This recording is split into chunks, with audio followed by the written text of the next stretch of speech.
Hello everyone and welcome back to episode 7 of Neurons and Narcotics. Each week we discuss a different drug and how it interacts with the brain.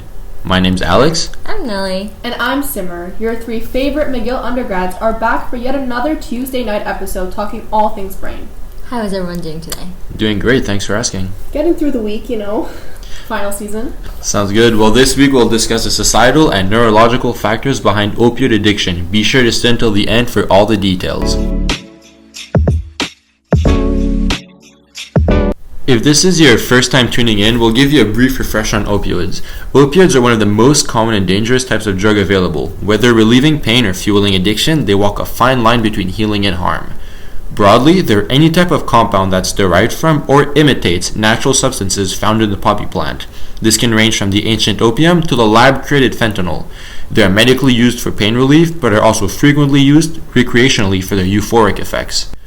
Today we'll discuss why opioids are so irresistible to the brain. Simar, I know your research focuses on addiction. Can you tell us what you know about it? Yeah, for sure. Well, addiction is a really sensitive topic, Alex. If any of you listening feel like you need a breather or just feel like you have to get away for a second, please feel free to pause this at just any time. I think the best way to begin talking about addiction is by sharing a story of someone who's lived through it. Here's the story of Jenny, a woman from a small Kinglet indigenous village in northern Alaska. I was abusing prescription opioids. I had backed away from my culture, and I had pushed away from my family because I knew I was doing wrong. I had hit my bottom. That's really sad to hear. Didn't she get exposed to opioids at a really young age? Yeah, actually, she got addicted to heroin because of the hardship she faced in her teen years. And opioid addiction is the leading cause of death in North America.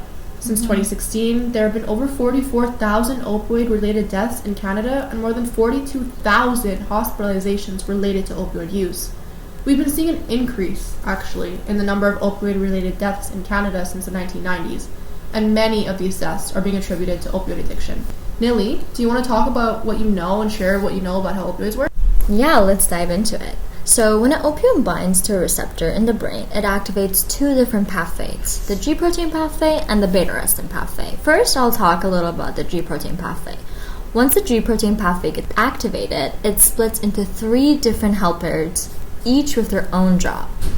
One dims the cell's energy signals, calming its activity like turning down the lights in a busy office. Another opens potassium channels, helping stabilize the neuron and reduce its ability to fire. What's firing? Good question. Firing refers to the process where a neuron sends an electrical signal to communicate with other cells, a crucial step in how we perceive and respond to pain. And the final part of the G-protein pathway closes calcium channel, slowing the release of chemical messages between neurons, like pausing a constant stream of notification to give the system a break. Wow, that's a lot. Okay, so that's the end of the G-protein pathway. What's the second pathway? Yeah, so the second pathway is the beta-arrestin pathway. It kind of acts as a cleanup crew. When opioid binds to a receptor, beta-arrestins tag it for maintenance. They unlink the opioid receptor from the G-protein, so silencing their signals. They also pull the opioid receptor into the cell. This process is called desensitization, and it's a built-in brake system to prevent overstimulation.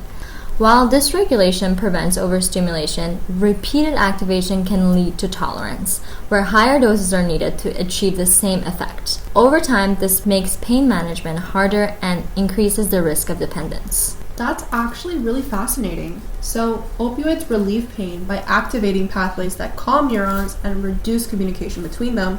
However, overuse can lead to tolerance and dependence as the brain's receptors become less responsive, right? Yeah, that's exactly right. So now that you've talked about the two pathways, what's the difference between these two pathways? Great question, Alex. While the G-protein signaling is responsible for pain relief, the beta-arrestin signaling is associated with the side effects, including loss of respiration, which you may know is the leading cause of fatal opioid overdoses. Oh wow, that's really cool information, Nilly. But how does that all lead to addiction? I've been waiting to talk about this. It's so interesting. Addiction starts with how opioids interact with the brain's reward system. Opioid receptors are found in areas that control how we feel. One of the first places they act is a region called the ventral tegmental area, or also known as the pleasure switchboard. In this switchboard, some neurons act as natural brakes for dopamine, the brain's feel-good chemical. These brake neurons usually keep dopamine in check and prevent it from going overboard. When opioids activate the opioid receptor, it's like cutting the brake line so dopamine floods into another area called the nucleus accumbens, or the brain's reward center, and this surge of dopamine produces intense feelings of pleasure or euphoria, reinforcing the behavior that caused it. In short, the brain learns very quickly that opioids equal feel good. This is what Jenny had to say about this phenomenon. After the first initial time that I did it, I was like, man, I don't feel really anything. I don't feel any pain. Like I masked the problem. And like anything, it starts to not work over time. It was no longer, I'm taking this for fun. It was, I need to have it to function. Exactly like Jenny said, opioids don't stop at pain relief. They amplify the brain's natural feel-good signals by interacting with our body's built-in mood boosters. This double whammy of pleasure creates a powerful cycle of positive reinforcement, making the brain crave more and more of the drug. Over time, this craving can lead to addiction as the brain becomes hardwired to seek out that same rewarding feeling. So, to clarify, does repeated opioid use lead to changes in the brain? Yeah, it does, and it does in many different ways. Some example of it is that the brain's reward system becomes less responsive to natural pleasures, or opioid use becomes as an automatic behavior to the brain, and sometimes the impulse control is impaired. These combined effects trap the brain in a cycle of addiction, making recovery challenging without intervention. That's all interesting, but I'm sure there's more to addiction than just pharmacological causes, right? You are right, Alex. There actually are. Humans are incredibly complex, and factors like socioeconomic conditions and early life adversities play a significant role in shaping the path to addiction. Opioid addiction, death, and hospitalization are all strongly correlated with low socioeconomic status. Why is that? Well, living in a low-income neighborhood correlates with increased risk of early life trauma and mental disorders. That can make turning to drugs a really attractive option. This is exactly what happened to Jenny, and here's what she has to say about it. When I was 14, I was raped.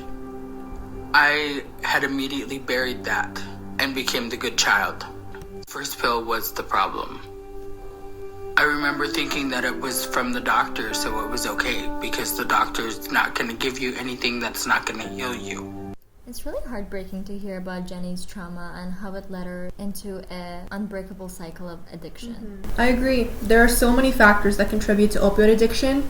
Factors that are probably way beyond our scope of comprehension. Jenny's story really highlights that. But we should always remember that there is always help available. This episode has been casting a pretty grim shadow so far, but opioid addiction is a treatable disease.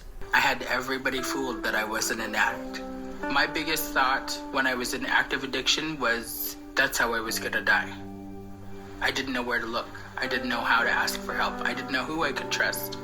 I had made this point that I was going to reach out for help. And something kept pulling at me, and the little voice kept telling me, keep asking, keep asking. I find it really inspiring that Jenny was able to move past her hardship. Yeah. And I hear that right now she is moving towards becoming a counselor to help others that are going through the same recovery journey as her. Jenny's story is truly one of the most inspiring stories I've ever heard.